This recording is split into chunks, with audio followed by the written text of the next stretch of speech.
To drill or not to drill, why the UK government have a big decision to make. And he's used to beach action, but not like this. Ian Sterling tells us about his new competitive sandcastle programme. We'll also have all the sport with Jane. What have you got for us tonight? Well, we'll hear from the new Scotland head coach who says he feels connected to the passion of Scottish football. Hello, I'm Laura Goodwin. Welcome to the News at 7.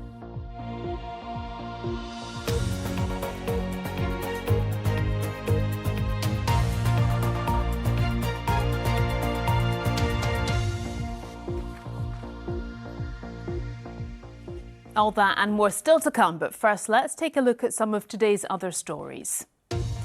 Michael Mara and Joe Fagan will contest the Scottish Labour leadership after Monica Lennon failed to secure enough nominations to enter the race. Anas Sarwar triggered the contest last month after he announced his intention to stand down as both Scottish leader and MSP to join Andy Burnham's government. A woman who attempted to murder a toddler by repeatedly giving her adult medication has been jailed for a minimum of 6 years.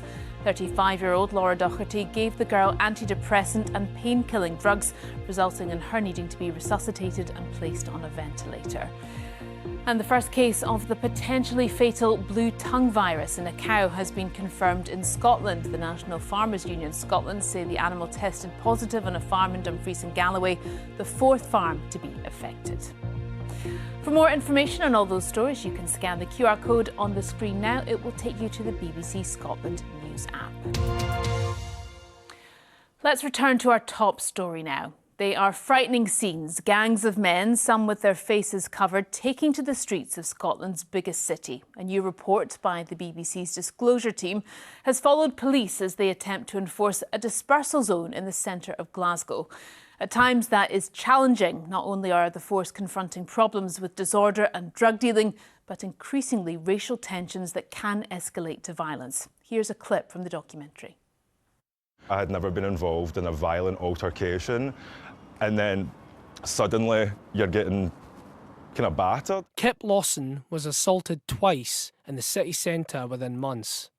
You know, I can't walk through my gorgeous town without feeling like something bad's going to happen. Like, it's wild. It's so unfortunate. Violent crime in Glasgow is at a 5-year high, making up almost a quarter of all recorded offences. Well, earlier I spoke to the presenter of the documentary, BBC Disclosure journalist Miles Bonner. I was quite shocked at how intimidating that part of town would get when there was few police around. You know, there was obviously protests that happened when we were out filming, and there was loads of police who were, you know, handling the big crowds really well. But on the night that there was, you know, very few police around, there was the change in atmosphere was unbelievable. We would go around thinking nothing was going to happen, and then a brawl would break out. You know, one guy was using his dog to kind of fend off a group of teenagers who were throwing cones at him on a corner. Someone tried to steal one of our cameras. We walked down by St Enoch's subway entrance, and we were like threatened, verbally, you know, abused, and it was like night and day to what other nights had been like when there was a lot of police around. But, you know, another part was going out with the police was an eye-opener. I mean, it's quite easy to say, oh, what's been done about this and what's been done about that. The police have got a dispersal zone in place where they're trying to curb antisocial behaviour by basically banning people from a square kilometre of town if they're hanging about in groups and being antisocial. But actually going out with them, you get a sense of what it's like to police that part of town. PC Stephen Gemmell says young drug dealers adopted drastic measures to avoid prosecution. If they had like a few raps, a lot of the times they'll like conceal in their mouth. But it's what you can prove and they know it. So if I walk up to someone tonight, like maybe one of the younger dealers or something, they'll noticeably swallow. It's the risk they're willing to take, and then they'll chat to you and they'll be like, I've got nothing on me. So there are multiple issues at play. There is the drug dealing, there are also the anti-immigration protests. What did you find was the driving force behind that? Yeah, well, when we set out to make this film, it was about the dispersal zone, and we thought it was going to be a film about, like you say, homelessness and drugs and all the other issues. And as the week went on, it was quite clear that all these things are feeding in, you know, all the racial tensions that we'd witnessed. It was all being fed into by the drug homelessness, you know, certain people online connecting those things, and it's made some people very angry and they're taken to the streets. So it was, you know, what we thought was just bad timing. You know, we're filming during a protest. As the week went on, it felt like it was all connected. As well as problems with dealers and theft, Faisal says he also faces regular racist abuse. They say you don't belong to this country. So this kind of comments we feel every day. And in a day we feel like 20 to 30 times we face this kind of comments from them. As you say, Miles, there's lots of factors at play here, and something that struck me as a woman watching this piece of work was the gendered element.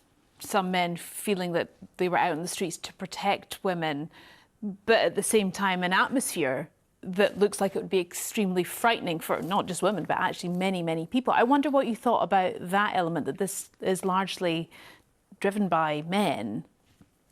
Yeah, I mean, it's hard to ignore, really. I mean, most of the people out in the kind of masked mob at the start of the week filming were men. I mean, that's just a fact.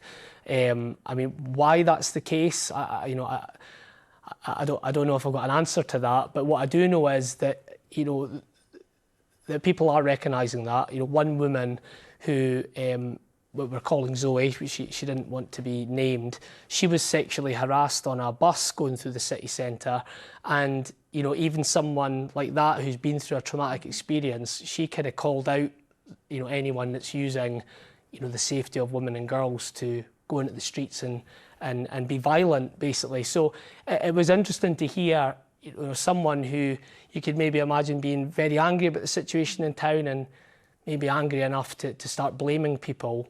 She thought the opposite, that, you know, that this isn't something that we should turn into anger. OK, well, Miles, thank you very much indeed. And if you want to watch the full documentary, you can see it tonight at 9 p.m. on BBC One Scotland, or you can catch it on BBC iPlayer. Facing life-saving cancer treatment at just 21 is challenging enough, but for one young woman, it also came with the devastating possibility that she might never be able to have children. That's the experience of Erin Lavery from Glasgow, who's campaigning for improved access to fertility treatment for people who have or have had cancer.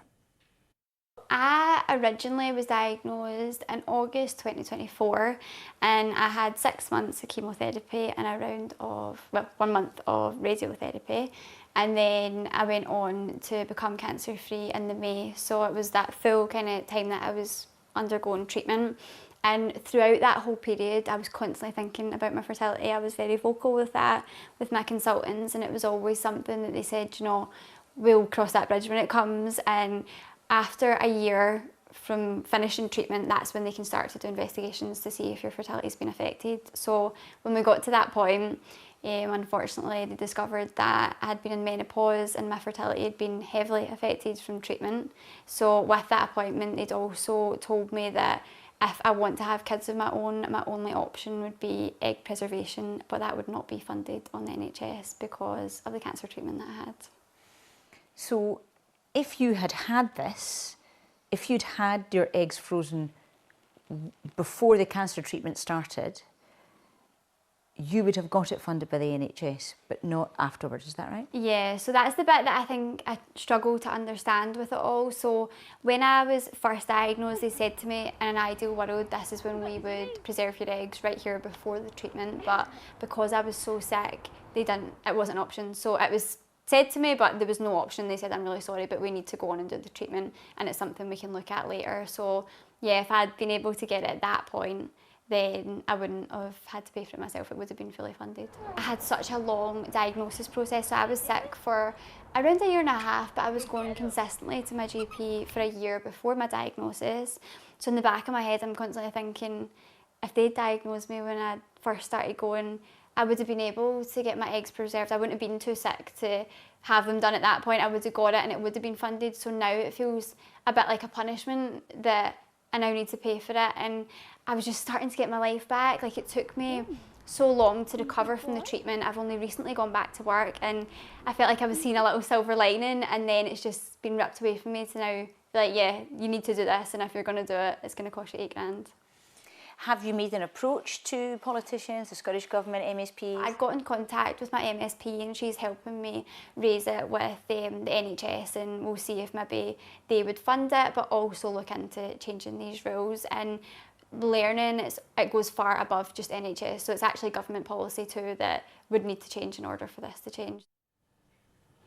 Erin Lavery speaking to Suzanne Allen. Well, earlier I spoke to Professor Richard Anderson, who led a Scottish Government working group which helped create national guidance on fertility preservation, who says clinics are treating the issue as a matter of urgency. I asked him if there are any situations in particular whereby giving hormones to a patient to stimulate egg production is not advised. That's certainly been a concern over the years, actually, and perhaps one of the areas where that's been thought of in most depth is breast cancer, which is one of the most common conditions, cancer conditions affecting women of reproductive years. But it's recognised that now that the short duration of stimulation required, it's essentially like the first half of an IVF cycle, so about 2 weeks of daily injections are required. There's now very good evidence that that doesn't adversely affect women at all in terms of their cancer prognosis for their long-term health. And what about people that have already been through cancer treatment? What are their chances of being able to go on to have children? Well, that's something we've analysed in Scotland actually in some depth, because Scotland has such great databases for both cancer care and maternity, and we can look at that. And we know that the chance of having a baby after cancer has been significantly reduced. It's about a third reduced, or perhaps a little bit more overall, but that does vary a lot between different types of cancers, because of course it really reflects the intensity of the treatment that's required. And some therapies are much more intensive than others, whereas others have really very little effect on future fertility, which is great news. If someone is going through this right now, what would your advice be in terms of considerations around freezing sperm or freezing eggs? Well, the first thing is to have a discussion with your oncologist about what treatment you're going to get and what they think the risks to your fertility really are. And if, of course, you have concerns yourself and the oncologist says there is a risk, they can expedite a referral for you to a fertility centre to have this assessed in detail, have you assessed in detail, and go ahead with storing sperm, storing eggs as necessary. And that's now really quite well established across Scotland. OK, Professor Richard Anderson, thank you very much indeed for joining us. Thank you. A consultation on whether to give the go-ahead to a new oil field west of Shetland has closed. It's now up to the government to decide if Rosebank gets the green light. Last week, a similar consultation closed on the Jackdaw project. A rejection of both projects could hasten the decline of the North Sea oil and gas industry, but environmental groups say the cost to the planet of approving the plans is too high. We'll hear from the company behind the Rosebank development in a moment, but first James Cook outlines the opposition. Environmentalists say we're addicted to oil and gas, and this is the disastrous result. Heatwave after heatwave sweeping across Europe this summer, causing death and destruction. Well, the case was already strong for rejecting Rosebank, but we've seen in recent weeks that it's only become stronger with wildfire and extreme heat waves that we've witnessed across the country. So the case has only gotten stronger. And for our government, he should be focusing on the real solutions to those, which are creating jobs in clean energy. He means the Prime Minister, who also drew the link between fires and climate change in the West Midlands on Friday. We have to face up to the changing climate, and I think we need a different debate about that. There's no point denying where we are. We need to face up to it. We need more clean energy. We need to see that transition accelerate. Well, earlier, the boss of Adura, the oil company that plans to develop the Rosebank field, argued the project shouldn't be seen as an environmental red flag. Neil McCulloch was speaking to our energy correspondent, Kevin Keane.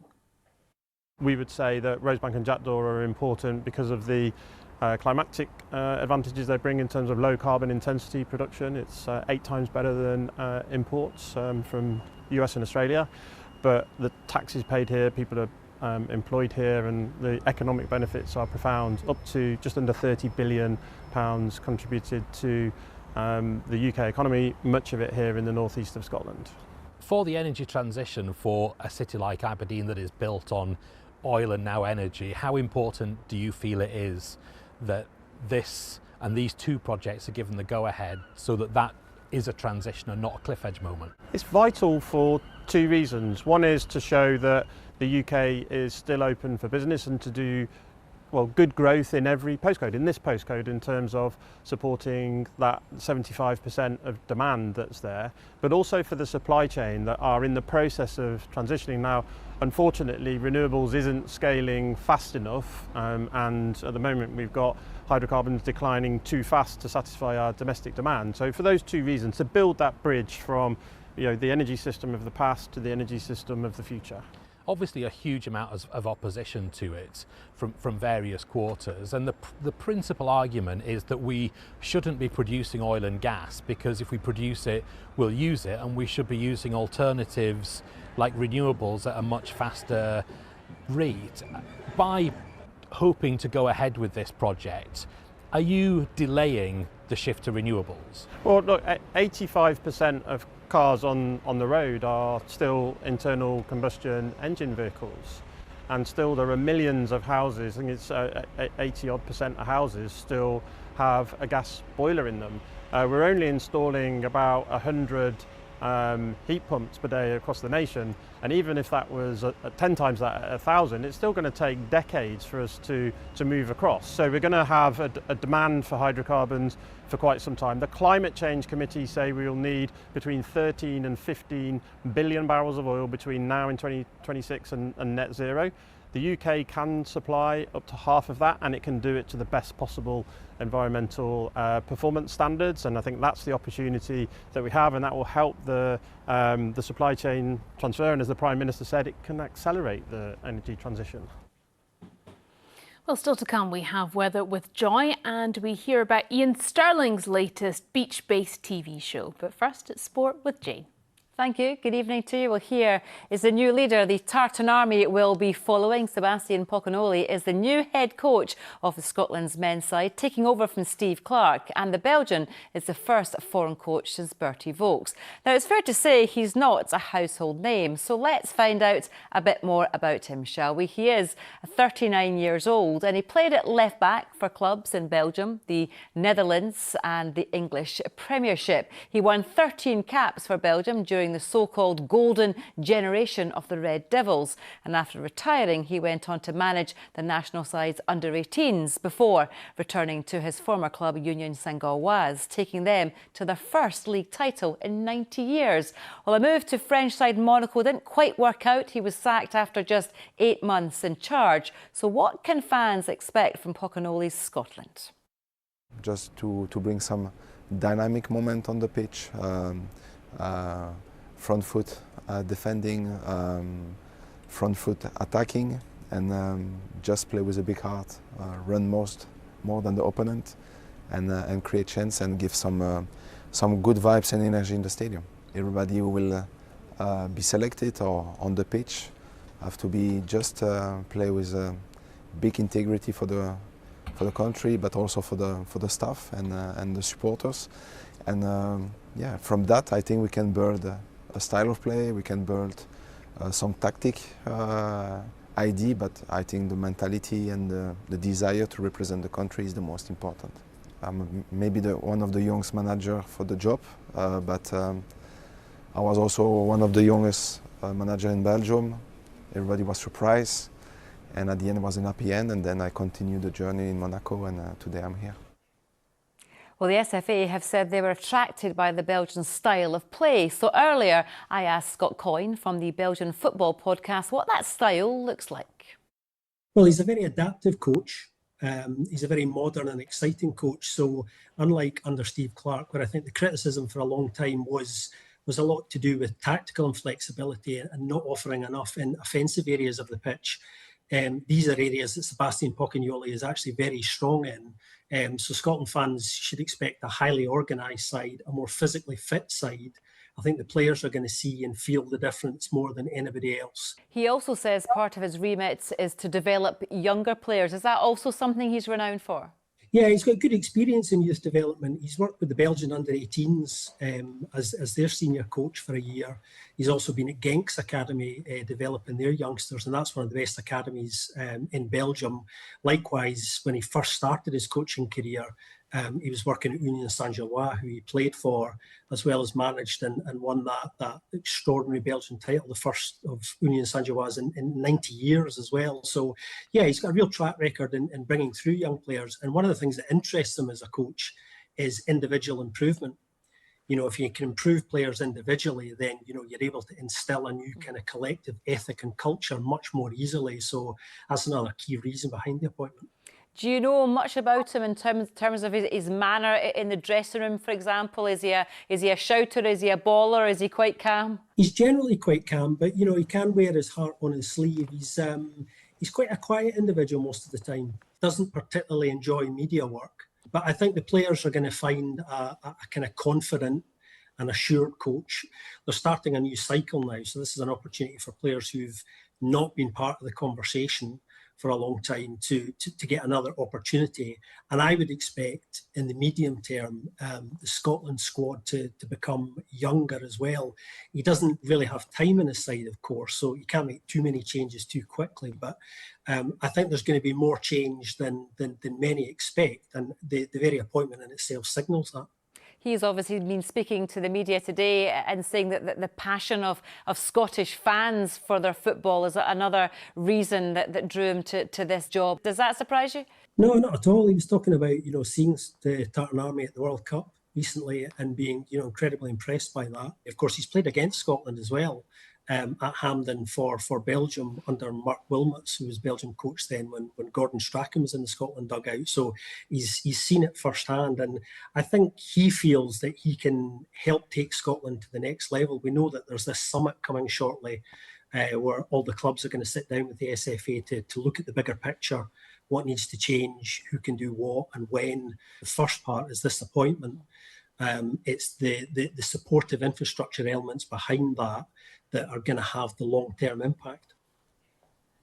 And there's plenty more sport on the BBC Sports Scotland website for you. There's more on the Scotland new head coach and also news on the Scottish FA withdrawing their support for the FIFA present. Lots going on, and the SWPL highlights coming up next on this channel, 7:30. Wouldn't miss it. Thank you very much, Jane. You're glad to hear it. Now, here's a question. When was the last time you built a sandcastle? Well, a brand new show on the BBC Scotland channel sees 7 teams build sand sculptures on the West Sands beach in St Andrews before the tide washes them away. Earlier, I spoke to the presenter of the show, Scottish comedian Ian Stirling. It's the sculpting competition nobody asked for, but we all probably need. There will be drama and emotion. They basically just said, do you want to film a TV show in Scotland on the beaches of St Andrews and West Sands? And I was like, sign me up. And then they sort of told me it was sort of a family show where people have to build sandcastles in record time. And I was like, even better. People like created these like self-portraits of their own face, and there's in episode 1, I think it is, there's a beautiful like static, a beautiful caravan that's created on a slant that sort of feels like it's impossible to do with sand without the whole thing collapsing, but they did it. But a bit later on, 2 guys made this unbelievable like 10-foot high shark fin sort of emerging from the ocean, and it looked incredible. So yeah, there's loads of amazing ones, but those are a few that stuck out. And there's something quite beautiful about the fact they create this amazing sculpture knowing that it's only going to be there fleetingly. Yeah, it feels sort of a retro throwback, really. I know we're filming it for television, but there's something so nice about people creating something that then is just gone hours later, not stored anywhere. There's no sort of permanency to it, which is like really lovely. And I certainly at the start, all everyone in the production and my fellow presenters and stuff, we felt so bad watching these things get washed away. But the professional sand sculptors were like, that's sort of half of the fun, really. And it became this sort of meditative end of the day standing on the edge of the beach of St Andrews and just slowly watching these things get washed away. So it ended up being like quite a lovely like sign off for the day.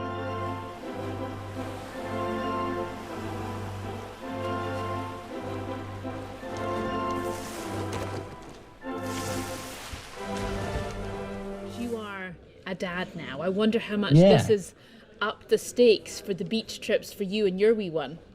Well, all episodes are available on iPlayer now. So I've watched the first 3 with my wonderful kids. One's a bit older, so was so into it and was sort of watching through our fingers when they were deciding who was going to get eliminated and whatnot. And the other one is still very much a baby, so sort of just slept. It's so nice to watch something as a family that at the end of it, your kid wants to go outside and do something sort of tangible and artistic. It's really nice. So we get these wooden forms, and then you put sand in it and you put water in it. They teach you one of the most invaluable things is how to pack sand. It's very, you can do it like on a industrial scale with wooden boxes, or you can use a little plastic bucket that you get from any sort of shop around the beach, and you can pack the sand in such a way that it does become this sort of solid structure. And then once you've got that solid structure in place, you can carve it into whatever you want it to be. You can do it on whatever scale you want it to be as well. So yeah, no, we'll be out there. I'll be making some pretty impressive things, I imagine. And you can catch the first episode of Race Against the Tide on the BBC Scotland channel tonight at 8:30. Now, though, it's time for a look at the weather with Joy. Oh, you've got a beach behind you. So it's like I knew. It's like you knew we were going to be talking about this. Is the weather good for sand sculpting, though? I'm going to say not for the next few days, but if you can be patient and hold off, we will get some blue skies and maybe some better conditions. And yes, we've got a beautiful beach here just to prove that we did see some sunshine and also some beautiful views today. Unfortunately, as the days progress, these have been the skies that have been developing across the country. Plenty of clouds and quite heavy and persistent rain too. And as we move through this evening and overnight, more of that to come. Let's quickly take a look at the pressure chart for the next few days. We do have low pressure in charge, giving unsettled conditions, and it's still to be rather humid. But as we move through midweek, winds turning more northerly, giving a cooler, fresher feel, but also high pressure building, so turning drier and more settled too as we move through into this weekend. Tonight, though, a very wet start to the night, as we can see. Heavy, persistent rain continuing to push in, slowly working its way northwards and eastwards, but tending to turn more showery as it does so. Behind that, some clearer spells developing in the east, further cloud and showers, however, pushing in from the west, but still a relatively mild airflow, so lows holding in double digits tonight, although it will be blustery around the coast. First thing tomorrow morning, therefore, actually for Shetland, avoiding that rain, staying dry, and there will be some early brightness, but there's that band of showery rain lingering for many across, particularly Orkney, the very far north parts of the northeast, but there will be some early brightness, and temperatures already at 15-16 Celsius, so very pleasant start there. The west coast, though, seeing more in the way of cloud and showers, and actually throughout tomorrow we'll see showers pushing in from the west, tending to become heavier and banding together to produce more persistent spells of rain as the day progresses, with that band of rain also lingering across Orkney and parts of Caithness for the day. As we can see, though, in the best of the eastern sunshine, highs of 20 Celsius, still feeling very pleasant and turning more unsettled overnight, particularly for the north and latterly for the west. Further showers pushing in there. There's that lingering band of rain for at least the morning, although it will tend to lift as the day progresses. There will be some sunshine, although it becomes more limited as the day progresses. And we are seeing 16-17 Celsius at best, so a cooler feeling day. That's thanks to that airflow developing from the north, bringing with it cooler air, and we do still have quite an unsettled feel midweek. So if we look quickly at Thursday, as we can see, showery start in the south, but those showers will clear away southwards and more way of sunshine developing in the north. That's your forecast. Joy, thank you very much indeed. And that is where we leave you for the moment. The team will be here same time, same place tomorrow. Of course, you can catch up on all the stories we've talked about tonight online. But for now, from everyone on the team, wherever you're doing, have a great evening and thank you very much indeed for joining us. Bye-bye.